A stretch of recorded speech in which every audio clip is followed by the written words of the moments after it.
Sir నమస్తే అండి.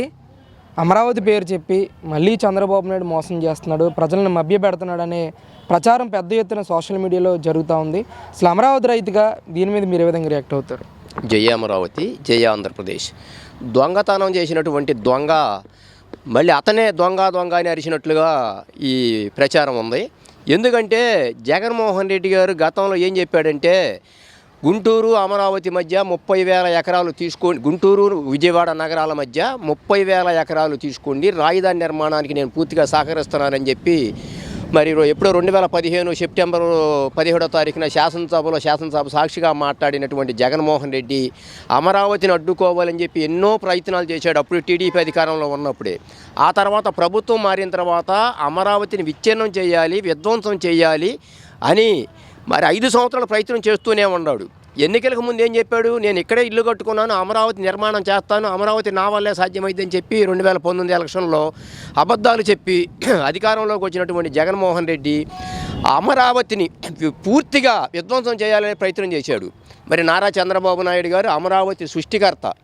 అధికారంలోకి వచ్చిన వెంటనే ఈ ప్రాంతంలో ఉన్నటువంటి మరి అడవిని తలపిస్తున్నాయి ముళ్ళ చెట్లు, కంప చెట్లు, అవన్నీ కూడా వెంటనే తొలగించి ఈ ప్రాంతంలో ఉన్నటువంటి నిర్మాణాలకు సంబంధించినటువంటి బేస్మెంట్ లెవెల్లో ఉండగానే, భూమిలో బేస్మెంట్ లెవెల్లో ఉండగానే మరి ప్రభుత్వం మారిపోయింది.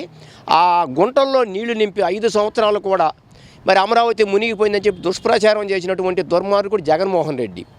టీడీపీ అధికారంలో రాగానే మళ్ళీ నారా చంద్రబాబు నాయుడు గారు చెన్నై నుంచి, హైదరాబాద్ నుంచి ఐఐటి నిపుణుల్ని పిలిపించి అప్పుడు గతంలో నిర్మించినటువంటి నిర్మాణాలు కానీ, ఫౌండేషన్ కానీ, ర్యాప్ట్ ఫౌండేషన్ కానీ ఏ విధంగా ఉంది, పటిష్టంగా ఏ విధంగా ఉందనేది మరి వాళ్ళని పిలిపించారు. వాళ్ళందరూ కూడా పరిశోధన చేసి ఎక్కడా కూడా నాణ్యత తగ్గలేదు, పటిష్టత తగ్గలేదు, కాబట్టి నిర్మాణాలు యథేచ్ఛగా చేసుకోవచ్చు అని చెప్పి వాళ్ళు చెప్పడం కూడా జరిగింది. అదేవిధంగా అర్ధంతరంగా ఆపేసినటువంటి నిర్మాణాలు మరి అవన్నీ కూడా కాంట్రాక్టులు మొత్తాన్ని, ఆ సంస్థలు మొత్తాన్ని పిలిపించి వారికి ఇవ్వాల్సినటువంటి అమౌంట్ ఎంత ఉందో, ఎంతైతే వర్క్ చేశారో వాళ్ళకి సెటిల్మెంట్ చేసేసి మళ్ళీ, ఎందుకంటే 5 సంవత్సరాలు వర్క్ మధ్యలో ఆగిపోయింది కాబట్టి మళ్ళీ అమౌంట్ పెరిగింది కాబట్టి మళ్ళీ కొత్తగా టెండర్లు పిలిచి వాళ్ళకు కూడా ఇబ్బంది లేకుండా మళ్ళీ కొత్తగా టెండర్లు పిలిచి 48,000 కోట్ల రూపాయలతోటి దాదాపు 72 పనులకు సంబంధించినటువంటి టెండర్లన్నీ కూడా పిలిచి ఖరారు చేశారు.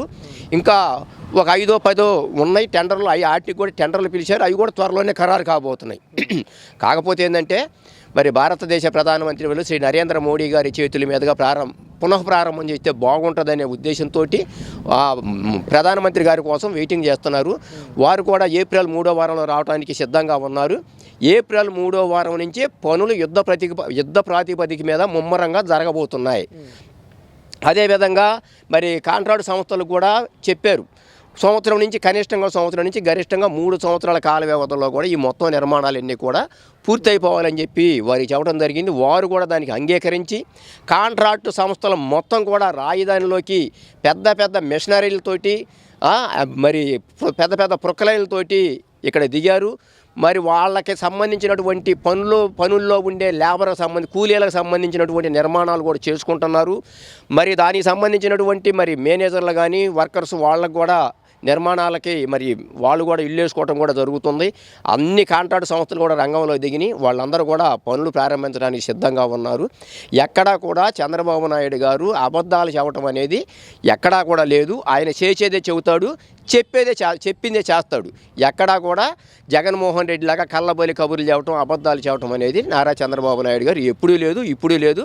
యుద్ధ ప్రాతిపదిక మీద నిర్మాణాలు చేయడానికి మరి శరవేగంగా కూడా మరి సన్నాహాలు చేస్తున్నారు. సార్, ముఖ్యంగా అమరావతి ప్రాంతమైన వెంకటాయపాలెంలో శ్రీనివాస్ కళ్యాణం చేయడం కానీ, నిన్న సచివాలయం బ్యాక్ సైడే అమరావతి ప్రాంతంలో P4 కార్యక్రమాన్ని ముందుకు తీసుకెళ్ళడం కానీ, ఏదైనా కూడా అమరావతి నుంచే మొదలుపెట్టే చంద్రబాబు నాయుడు ఆలోచన మీద మీ అభిప్రాయం ఏంటి? ఈ 5 సంవత్సరాలు కూడా ఈ రాజధానిలో దుష్ట శక్తులు, దుష్ట గ్రహాలు, సైకోలు పరిపాలించారు, ఇక్కడి నుంచే పరిపాలించారు.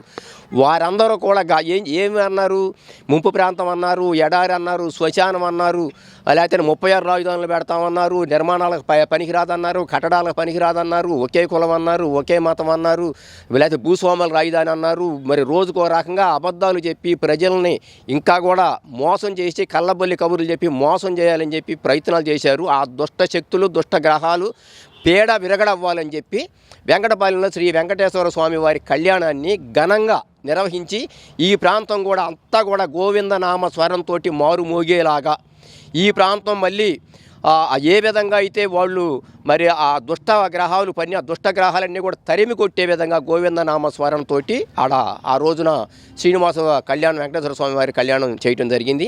అదేవిధంగా P4 కార్యక్రమం కూడా రాష్ట్రం నలుమూలల నుంచి అన్ని మండలాల నుంచి అన్ని గ్రామాల నుంచి కూడా ఈ రాష్ట్రంలో ఉన్నటువంటి పేద ప్రజలందరిని కూడా ఇక్కడ పిలిపించి వారందరినీ కూడా పెద్ద పెద్ద మరి సంస్థలు కానీ మరి ఆర్థికంగా మరి ఉన్నతంగా ఉన్నటువంటి వారందరూ కూడా పేదవారికి ఎంతో కొంత సాయం చేసి మీరు కూడా మానవతా దృక్పథంతో సాయం చేసి వారిని కూడా ఆదుకోండి అని మరి వారందరూ కూడా నిన్న పిలిపివ్వడం జరిగింది. మరి ప్రపంచంలో కానీ లేకపోతే ఈ దేశంలో కానీ ఈ రాష్ట్రంలో కానీ ఇటువంటి ఆలోచన ఇంతవరకు ఎవరూ చేయలే. అటువంటి వినూత్నమైనటువంటి ఆలోచన విధానంతో అందరూ చేయకపోవచ్చు. కొంతమంది అయినా సరే నా దగ్గర ఒక 1000 రూపాయలు ఉన్నాయి, ఒక 5 రూపాయలు 10 రూపాయలు నా పక్కన ఉన్నటువంటి పేదవాడికి ఇచ్చి వాడిని కూడా అతన్ని కూడా ఆదుకుందామనే ఉద్దేశంతో సదుద్దేశంతో చాలామంది ఉన్నారు. వాళ్ళందరికీ కూడా మరి ఈ రోజున రాష్ట్ర ప్రభుత్వం కానీ నారా చంద్రబాబు నాయుడు గారు కానీ ఆహ్వానం పలికి పేదలను ఆదుకోమని చెప్పారు. ఇది మంచి కార్యక్రమం. ఇటువంటి ఆలోచన రావడం అనేది నిజంగా మరి అటువంటి మంచి వ్యక్తులకే మంచి ఆలోచనలు వస్తూ ఉంటాయి. అంటే ఈ కార్యక్రమం తర్వాత ప్రజలు ఎలాంటి అవగాహన కలిగి ఉంటుందంటారు? అసలు P4 అంటే ఈ కాన్సెప్ట్ ప్రజలకు వెళ్ళిందంటారు? అసలు P4 అనేది దాదాపుగా అందరికి కూడా ఇంతకుముందు ఎవరికి తెలియదు.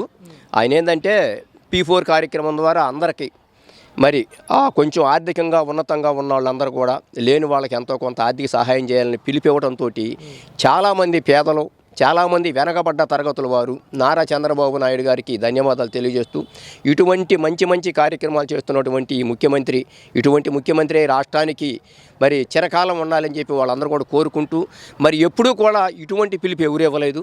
ఇటువంటి పిలుపు ఇచ్చినటువంటి ముఖ్యమంత్రి గారికి ధన్యవాదాలు అని చెప్పి చాలామంది కూడా చెప్పడం జరిగింది. ఏంటి సార్ అసలు అమరావతి పరిస్థితి ఎలా ఉందండి ప్రజెంట్? అమరావతిలో గతంలోనే 9,250 కోట్ల రూపాయల ప్రజాధనాన్ని వెచ్చించి విశాలమైనటువంటి రోడ్లు కానీ పరిపాలనా భవనాలు కానీ శాసనసభ శాసన మండలి హైకోర్టు అదేవిధంగా సచివాలయం అదేవిధంగా IAS IPS బిల్డింగ్స్ మరెన్నో ప్రభుత్వ భవనాలు మరెన్నో ఉద్యోగస్తుల భవనాలు అన్నీ కూడా నిర్మాణ దశలో ఉన్నాయి. మరి కొన్ని పూర్తయినాయి, కొన్ని 50% పూర్తయినాయి, కొన్ని 90% పూర్తయినాయి, కొన్ని 20-30% పనులు జరిగే క్రమంలోనే ప్రభుత్వం మారడం జరిగింది. మళ్ళీ ప్రభుత్వం వచ్చిన తర్వాత కూడా వెంటనే అన్ని గుత్తేదారు సంస్థలు అందరితో కూడా మాట్లాడి యుద్ధ ప్రాతిపదికన నిర్మాణాలు చేయాలని చెప్పి ఈ ప్రభుత్వం శరవేగంగా పావులు గదుపుతుంది. మరి అదేవిధంగా CRDA కార్యాలయం కూడా త్వరలోనే మరి ప్రారంభోత్సవం కూడా చేసుకోబోతుంది. మరి ఈ 7-8 నెలలు టైం బట్టి ఇంతవరకు ఏం మొదలు పెట్టలేదంటానికి ఇది మొదలు పెట్టడానికి ఒక ఇల్లు కాదు. ఒక ఇల్లు మొదలు పెట్టాలంటేనే మనం దాంట్లో మెటీరియల్ చూసుకోవాలి, డబ్బులు చూసుకోవాలి, లేబర్ను చూసుకోవాలి, మరి అన్నీ చూసుకోవాలి.